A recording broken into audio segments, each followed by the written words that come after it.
In 1887, H. Hertz proposed an interesting experiment when electrons were ejected by some metals. कुछ metal के द्वारा इन्होंने electron eject करके दिखाया। एच हर्ट्स ने मेटल के सरफेस से इलेक्ट्रॉन आउट हुआ। कैसे आउट हुआ आगे देख रहे हैं। अब आखिरकार मेटल से इलेक्ट्रॉन कैसे निकला? ऐसे थोड़ी ना निकल गया। उस मेटल को एक सिलिंड्रिकल डिस्चार्ज ट्यूब के इस छोर पर यानी दाहिने छोर पे बैटरी के निगेटिव चार्ज से जोड़ करके सिलिंड्रिकल ट्यूब के अंदर पैक कर दिया गया। दूसरे छोर पे डिटेक्टर लगा दिया गया और डिटेक्टर के बाद आमीटर लगा। आमीटर ये बताता है कि बिजली पास हो रहा है। क्लियर है? मेटल को निगेटिव चार्ज से जोड़ा गया, डिटेक्टर को बैटरी के पॉजिटिव चार्ज से जोड़ा गया और इसके अंदर के हवा को एयर एब्जॉर्बर पंप के द्वारा एब्जॉर्ब करके इसके अंदर वैक्यूम क्रिएट कर लिया गया। अब वैक्यूम क्रिएट करके इसको धूप में रख दिया गया और जब धूप में रखा गया तो मेटल के तरफ से इलेक्ट्रॉन निकलना शुरू हो गया।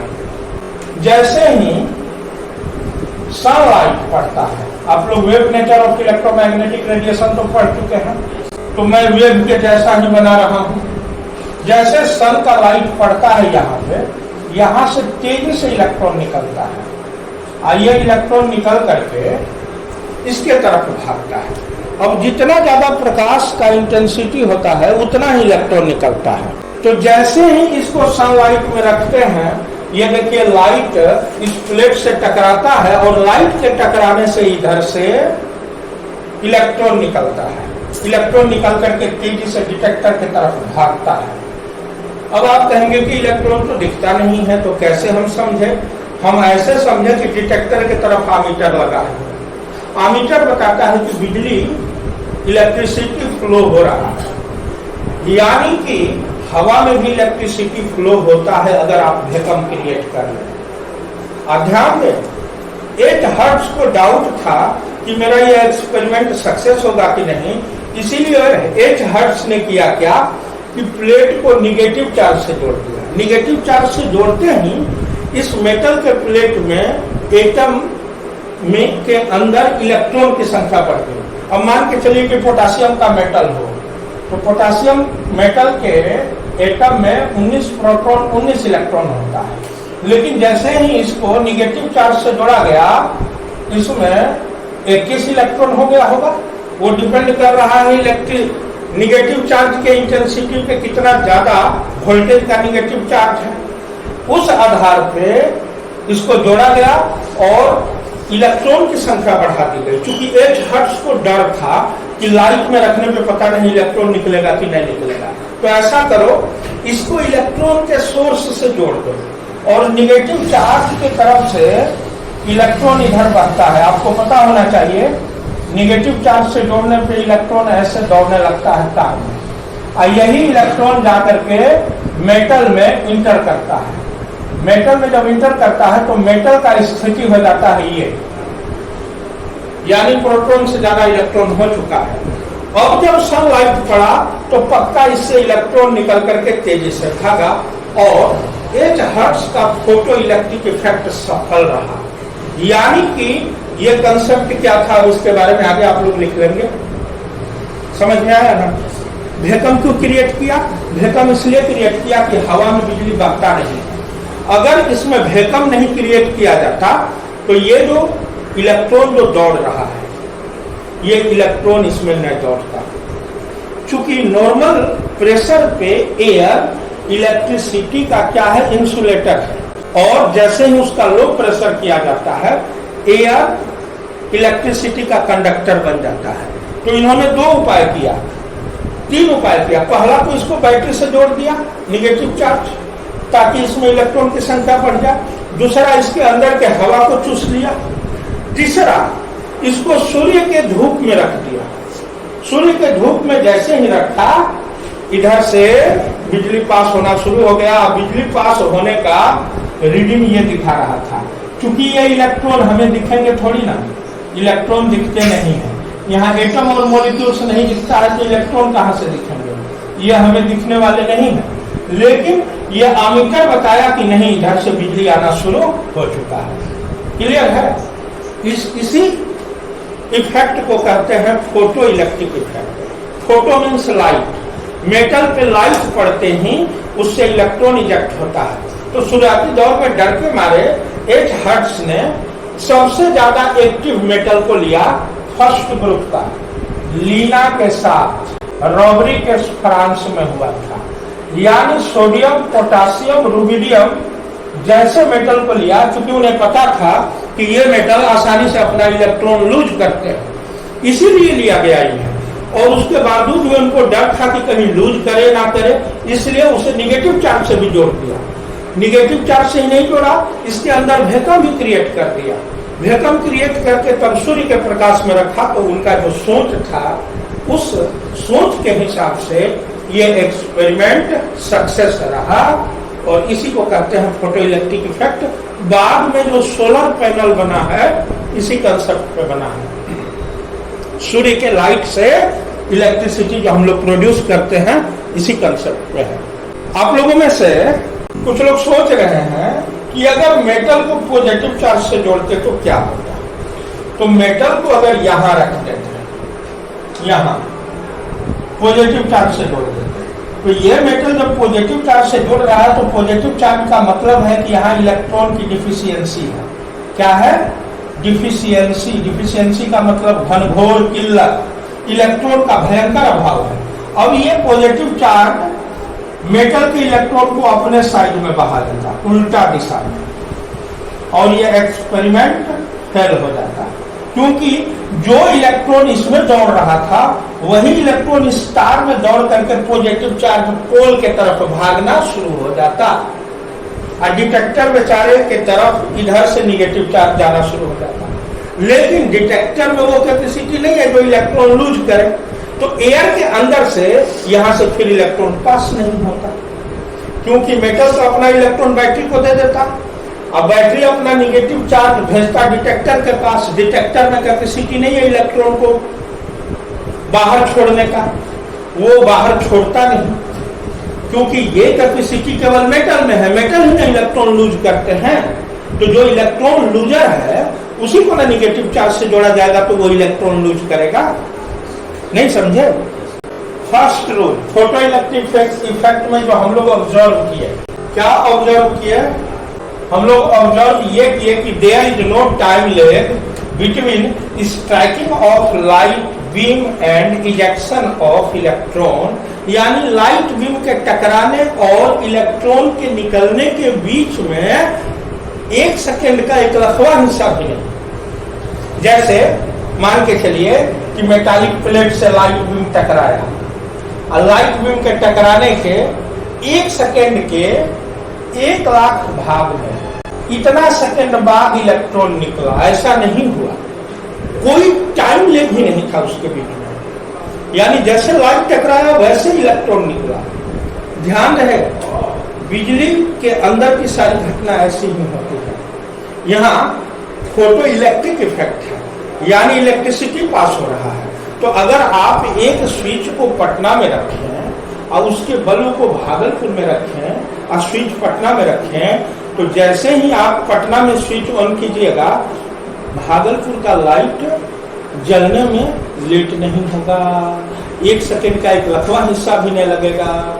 ये बिजली की बात है, बिजली ऐसे ही बहता है। इसका कारण यह है, आप ऐसे समझिए कि आप यहां से लेकर के दिल्ली तक लोगों का लाइन खड़ा कर दे और हर एक आदमी के हाथ में 1-1 ईंट दे दें, और उसके बाद आप भागलपुर से दिल्ली ईंट भेजना चाह रहे हैं, तो भागलपुर से लेकर दिल्ली तक 1-1 लोग को खड़ा कर दीजिए 1-1 फीट के दूरी पे, और सबके हाथ में ईंट 1-1 दे दीजिए। ठीक है?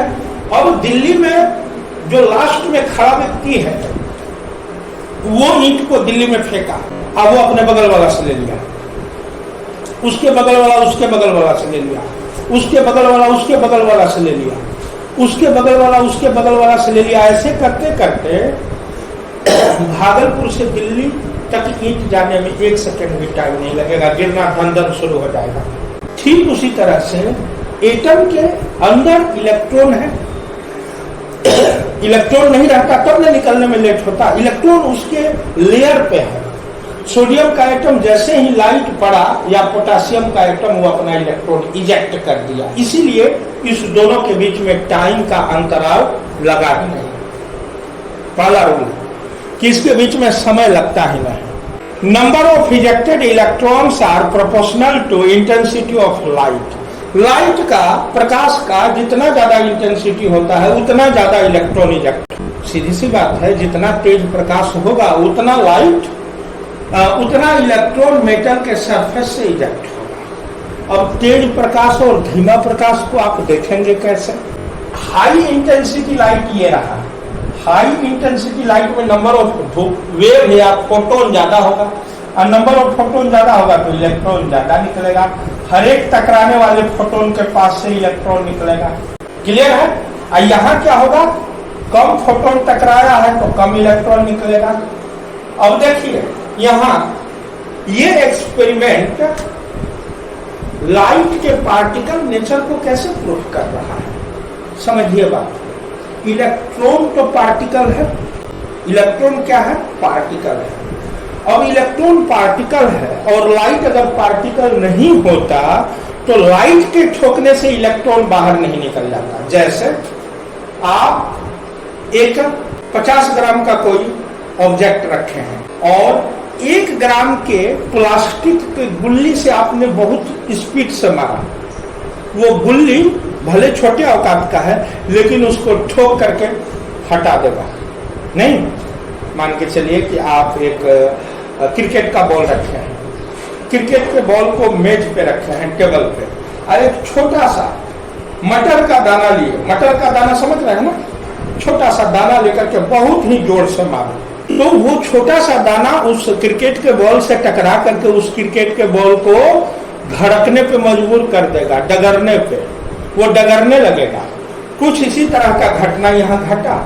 इलेक्ट्रॉन जो कि पार्टिकल है ना, अब पार्टिकल से टकरा करके लाइट पार्टिकल को हटा रहा है, इसका मतलब लाइट में भी पार्टिकल वाला गुण है, तभी तो पार्टिकल को हटाया। नहीं समझे? इलेक्ट्रॉन तो पार्टिकल है ही, इलेक्ट्रॉन लाइट से टकरा करके हटा, यानी लाइट में भी पार्टिकल नेचर है। पहला एक्सपेरिमेंट आप लोग देखे थे ब्लैक बॉडी रेडिएशन में। यहां आप फोटो इलेक्ट्रिक इफेक्ट में देख रहे हैं कि इलेक्ट्रॉन जैसे पार्टिकल को लाइट टकरा करके हटा दिया, मतलब लाइट भी पार्टिकल है। Every metals has specific frequency of light that is cause of ejection of electron, cause of ejection of electron। अब इसका मतलब क्या हुआ मैं तुरंत समझा देता हूं।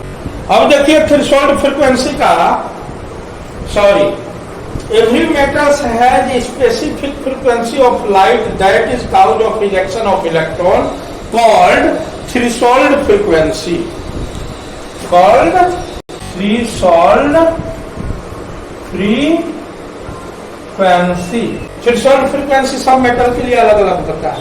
जैसे यहां देखिए रेड कलर का लाइट पोटासियम पे, ये कौन सा मेटल है? पोटासियम। पोटासियम के प्लेट पे रेड कलर का लाइट, देखिए इसका वेवलेंथ ज्यादा है, फ्रीक्वेंसी है 4.45 गुना 10⁻14 हर्ट्ज। ये घंटों तक टकराया, कुछ नहीं हुआ। लेकिन जैसे ही येलो कलर का, येलो कलर का 5.15, इससे ज्यादा है ना फ्रीक्वेंसी, वेवलेंथ है। अगर फ्रीक्वेंसी बढ़ता है तो वेवलेंथ घटता है ना। अब जैसे देखिए इसके फ्रीक्वेंसी से इसका फ्रीक्वेंसी ज्यादा है, क्योंकि इसका वेवलेंथ ज्यादा है, नीचे वाले का फ्रीक्वेंसी ज्यादा है, ऊपर वाले का वेवलेंथ ज्यादा है, नीचे वाले का वेवलेंथ कम है। तो इसका फ्रीक्वेंसी ज्यादा है, इसका फ्रीक्वेंसी कम है। इसका वेवलेंथ ज्यादा है तो इसका फ्रीक्वेंसी ज्यादा है। क्लियर है ना? अब इसके टकराने से कुछ नहीं हुआ, 4.45 गुना 10⁻14 हर्ट्ज के टकराने से। लेकिन येलो कलर का फोटोन जैसे ही टकराया, लूप से इलेक्ट्रॉन निकला बिना वेलोसिटी का, जीरो वेलोसिटी का इलेक्ट्रॉन। जीरो वेलोसिटी का मतलब आपके स्किन से गर्मी के दिन में पसीना निकलता है ना, तो वो पसीना जीरो वेलोसिटी से निकलता है। कि पसीना निकल करके पिचकारी जैसा दौड़ता है, नहीं ना, निकल करके स्किन पे ही चिपका रह जाता है। तो जीरो वेलोसिटी का मतलब ये हुआ कि ये इलेक्ट्रॉन मेटल के अंदर से निकल करके सरफेस पे चिपका रह गया है। लेकिन जैसे ही इससे भी बड़ा फ्रीक्वेंसी आप देते हैं, यानी 6 × 10⁻14 हर्ट्ज का, तो क्या होता है, इसका और महीन हो गया। अब इससे जो इलेक्ट्रॉन निकलता है वो तेजी से बाहर निकलता है। ये इलेक्ट्रॉन निकला क्या, जीरो वेलोसिटी से। तो जिसके कारण इलेक्ट्रॉन जीरो वेलोसिटी से निकला, वही पोटेशियम का थ्रेशोल्ड फ्रीक्वेंसी है। तो पोटेशियम का इलेक्ट्रॉन इसके कारण जीरो वेलोसिटी से निकला, यानी निकला तो, लेकिन सरफेस पे ही बना रहा। और जब येलो के बाद इंडिगो या ग्रीन टकराया, तो यही इलेक्ट्रॉन में वेलोसिटी था, इलेक्ट्रॉन तेजी से निकला। यानी जो इलेक्ट्रॉन को जीरो वेलोसिटी से निकाले, उस फ्रीक्वेंसी को उस मेटल के लिए थ्रेशोल्ड फ्रीक्वेंसी कहते हैं। अब इसका मतलब समझिए। चलिए देखिए थ्रेशोल्ड फ्रीक्वेंसी है क्या। यह सोडियम मेटल का प्लेट है। सोडियम मेटल के प्लेट में पहले रेड कलर का रेडिएशन या फोटोन टकराया, जिसका फ्रीक्वेंसी 4 × 10⁻14 हर्ट्ज है, 4 × 10⁻14 हर्ट्ज। कुछ नहीं हुआ, घंटों टकराया, लगातार दिन भर रख लीजिए, कुछ होने वाला नहीं। तब ऑरेंज कलर में रखा गया, ऑरेंज कलर में भी कुछ नहीं हुआ, क्योंकि ऑरेंज कलर का फ्रीक्वेंसी था 4.8 × 10⁻14 हर्ट्ज। तब येलो को रखा गया, येलो का 5.15 × 10⁻14 हर्ट्ज था, यहां भी कुछ नहीं हुआ। तब रखा गया ग्रीन को, ग्रीन टकराया सोडियम के प्लेट से, कितना फ्रीक्वेंसी 5.75 × 10⁻14 हर्ट्ज। अब इसके टकराते ही यहां जीरो वेलोसिटी का इलेक्ट्रॉन निकल गया, यानी सोडियम के लिए यही है थ्रेशोल्ड फ्रीक्वेंसी। सोडियम के लिए थ्रेशोल्ड फ्रीक्वेंसी यही है। अब इससे ज्यादा वैल्यू वाले को टकराए, ब्लू को टकराए, तो क्या हुआ, अब यहां इलेक्ट्रॉन को ज्यादा एनर्जी मिला, और ये एनर्जी, ये जो इलेक्ट्रॉन निकला, इसका वेलोसिटी मोर देन जीरो था, मोर देन जीरो वेलोसिटी, यानी इसमें कुछ वेलोसिटी था। क्लियर हो गया। अब वही पोटेशियम पर सोच लीजिए। पोटेशियम, सोडियम के जस्ट बाद पोटेशियम होता है ना पीरियोडिक टेबल में। पोटेशियम पे रेड टकराया, नो प्रॉब्लम, ऑरेंज टकराया, नो प्रॉब्लम, येलो टकराया, कुछ भी नहीं हुआ। नहीं, येलो में ही, सुनिए, येलो में ही यहां जीरो वेलोसिटी का इलेक्ट्रॉन निकल गया। किसमें, पोटेशियम में।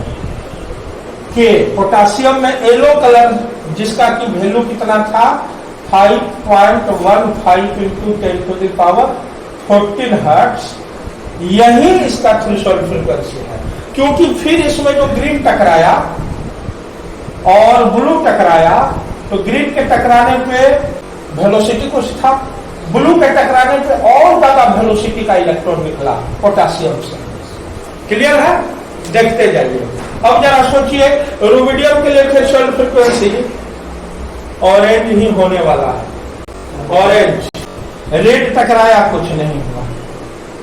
ऑरेंज के टकराते ही रुबिडियम से क्या, जीरो वेलोसिटी का इलेक्ट्रॉन निकल गया, जीरो वेलोसिटी का।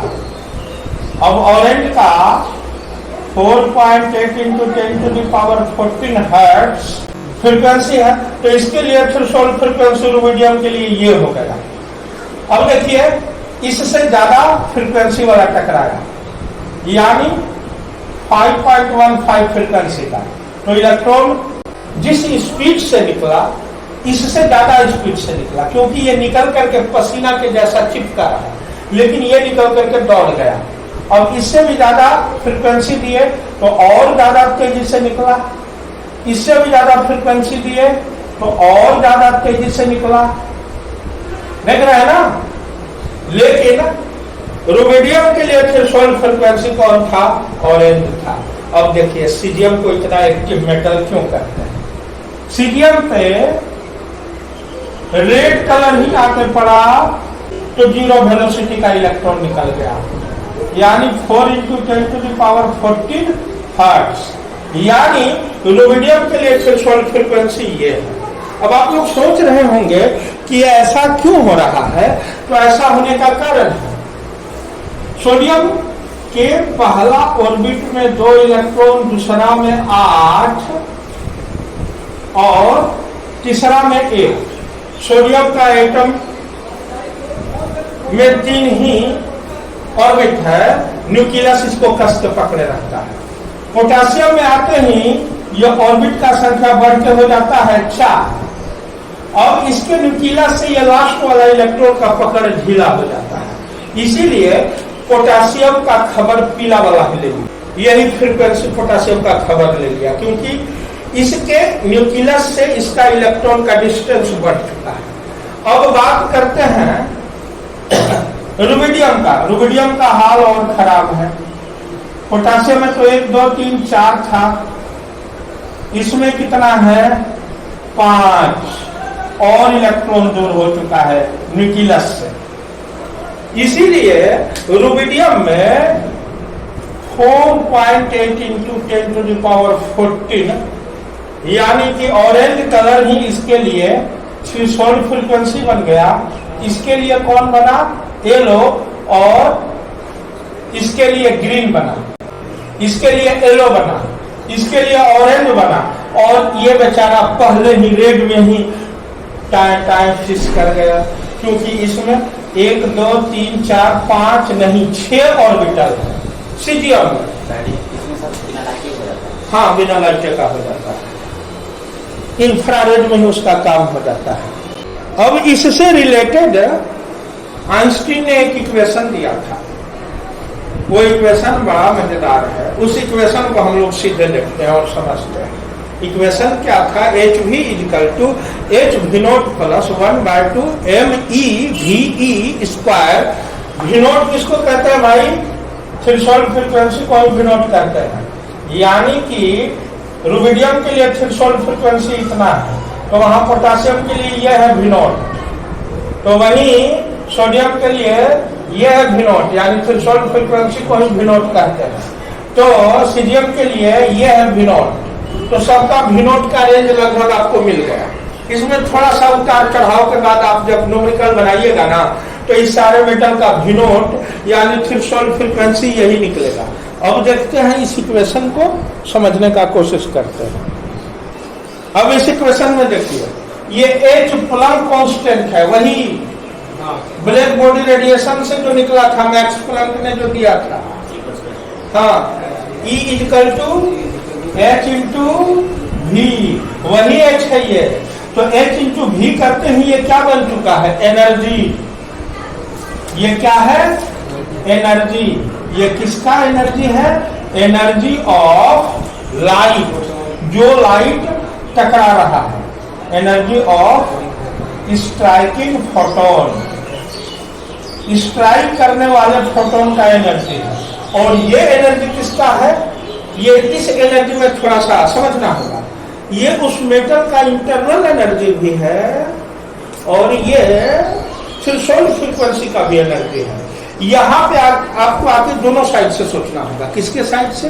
जैसे पोटेशियम के लिए, पोटेशियम के लिए थ्रेशोल्ड फ्रीक्वेंसी का वैल्यू कितना है? 5.15 × 10⁻14 साइकिल पर सेकेंड। तो ये इसका भी हो गया, इसमें H से मल्टीप्लाई कर देंगे। तो अगर येलो कलर का लाइट टकराया तो वो उसका भी एनर्जी है, और ये पोटेशियम के अंदर इलेक्ट्रॉन को रखने का भी एनर्जी है, क्योंकि उसके अंदर इससे इसको मल्टीप्लाई करने के बाद जो वैल्यू आ रहा है उतना एनर्जी है, और उस एनर्जी के बराबर का एनर्जी होता है टकराने वाले लाइट का, जिसको कि मैं न्यूमेरिकल से समझा रहा हूं। तो ये कौन सा एनर्जी है भाई?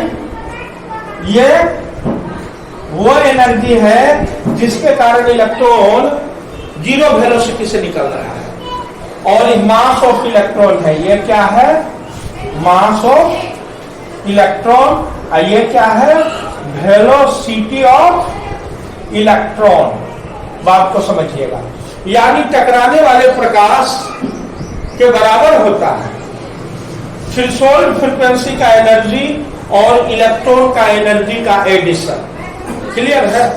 ये कौन हुआ? जो टकराया। क्लियर है? ये उससे छोटा हुआ, ठीक है, और ये उसका इलेक्ट्रॉन जो निकला उसका काइनेटिक एनर्जी। यहाँ पे भी एनर्जी कंजर्वेशन का कंसेप्ट लागू होगा ना, एनर्जी तो कंजर्व रहेगा ना। अब इस पर हम लोग एक न्यूमेरिकल को कंसीडर करते हैं। If green colour radiation strike on surface of potassium, calculate the kinetic energy of ejected electron. Strikes on the surface of potassium, calculate the kinetic energy of electron. कैसे निकलेगा? बड़ा आसान है। टकराने वाला ये है, H का वैल्यू कितना है? 6.626 into 10 to the power minus 34 joule into second, और ग्रीन कलर का फ्रीक्वेंसी कितना होता है? Multiply 5.75 into 10 to the power 14 cycle पर सेकेंड। ये इसका वैल्यू हो गया ना, इक्वल टू। अब इसका वैल्यू लिखेंगे, यहां पे भी लिखेंगे 6.626 into 10 to the power minus 34 joule second into potassium के लिए थ्रेशोल्ड फ्रीक्वेंसी आपको पता है कितना है? 5.15 into 10 to the power minus 34 joule second, 14 cycle पर सेकेंड इक्वल टू। अब इसको ऐसे ही रहने दीजिए, क्योंकि हम लोगों को इलेक्ट्रॉन का काइनेटिक एनर्जी भी लिखना है। तो यहां प्लस दे करके हम लोगों को लिख देना है के ऑफ इलेक्ट्रॉन। अब हमें इसको इस फॉर्म में लिखने का कोई जरूरत नहीं है, क्योंकि इलेक्ट्रॉन का काइनेटिक एनर्जी पूछ रहा है, वेलोसिटी पूछता, मास पूछता, तब हमें इसे लिखना पड़ता ME और VE को। यहाँ तो सीधे काइनेटिक एनर्जी पूछ रहा है। क्लियर है? अब चलिए हम लोग आगे बढ़ते हैं। अब देखिए, यहाँ 10 to the power minus 34 में से 10 to the power 14 गया, बच गया 10 to the power minus 20 joule. और यहाँ सेकेंड खबर ले लिया, क्योंकि जूल बचा केवल, इसलिए जूल लिख दिया। अब इस पूरे का काम हो गया। अब इक्वल टू वो मल्टीप्लाई करके कितना हुआ है? अब देखिए, यहां भी सेकेंड गायब। 6.626 को 5.15 से मल्टीप्लाई किए तो इतना आया। 34 में से 14 गया, 10 पे पावर माइनस 20 जूल आया, और 60 में प्लस में काइनेटिक एनर्जी। अब देखिए, ये दोनों जुट करके इतना हो रहा है, तो ये कितना होगा? 6 इक्वल टू 4 प्लस 2, तो 2 बराबर 6 माइनस 4 हो जाएगा कि नहीं हो जाएगा? तो काइनेटिक एनर्जी 2 के जगह पर। अब इसको निकालने के लिए आपको क्या करना होगा? K E kinetic energy is equal to, ये प्लस में है ना, बराबर के इस पर आएगा तो माइनस में नहीं हो जाएगा? इसके आगे प्लस का चिन्ह छुपा हुआ है, यानी मामला क्या हो जाएगा? 3.809 into 10 to the power minus 20 joule minus 34.12 39 into 10⁻⁻20 joule. अब पावर को सेम रख दीजिए और 38.9 में से इसको घटा दीजिए। तो इस तरह से आप घटा करके निकालिए, इतना काइनेटिक एनर्जी निकला। ये किस चीज का काइनेटिक एनर्जी था? इलेक्ट्रॉन का काइनेटिक एनर्जी निकला। अब अगर इलेक्ट्रॉन का काइनेटिक एनर्जी दे दिया हो और टकराने वाले लाइट का फ्रीक्वेंसी दे दिया गया हो तो थ्रेशोल्ड फ्रीक्वेंसी भी आप निकाल सकते हैं बड़े आसानी से। अब इसी सवाल को एक और एक्सपेरिमेंट करते हैं।